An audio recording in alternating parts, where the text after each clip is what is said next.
بسم اللہ الرحمن الرحیم۔ شروع اللہ کے نام سے جو بڑا مہربان نہایت رحم والا ہے۔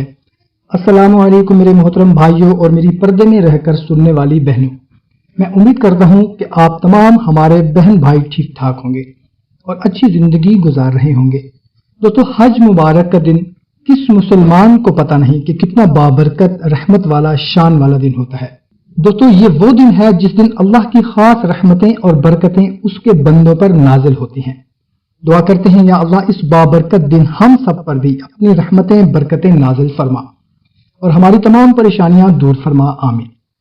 دوستو، اگر آپ کی بھی کوئی حاجت ایسی ہے جو کہ عرصہ دراز سے پوری نہیں ہو رہی تو کمنٹ میں وہ لکھ دیں۔ اس بابرکت دن جو بھی دعا کرے گا تمام امت مسلمہ کے لیے دعا کرے گا، کیا پتا کوئی ہمارے لیے دعا کر دے اور ہماری پریشانی ختم ہو جائے۔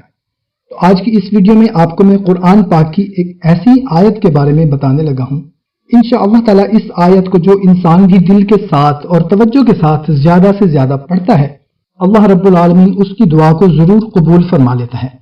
تو میرے بھائیوں اور بہنوں، حج کے دن باوضو ہو کر کہیں تنہائی میں بیٹھ کر، جہاں آپ کو کوئی ڈسٹرب نہ کرے، سکون کے ساتھ پڑھیں۔ اول و آخر 11 مرتبہ درود شریف پڑھیں اور درمیان میں 100 مرتبہ یعنی ایک تسبیح حسبنا اللہ و نعم الوکیل اور ایک تسبیح لا الہ الا انت سبحانک انی کنت من الظالمین، ان دونوں کو ایسے پڑھنا ہے کہ ہر دانے کے بعد اپنی حاجت کے لیے اللہ سے دعا کرنی ہے، اور جب تسبیح مکمل ہو جائے تو تڑپ کے ساتھ سجدہ ریز ہو جائیں اور اللہ سے جو مانگنا ہے مانگ لیں۔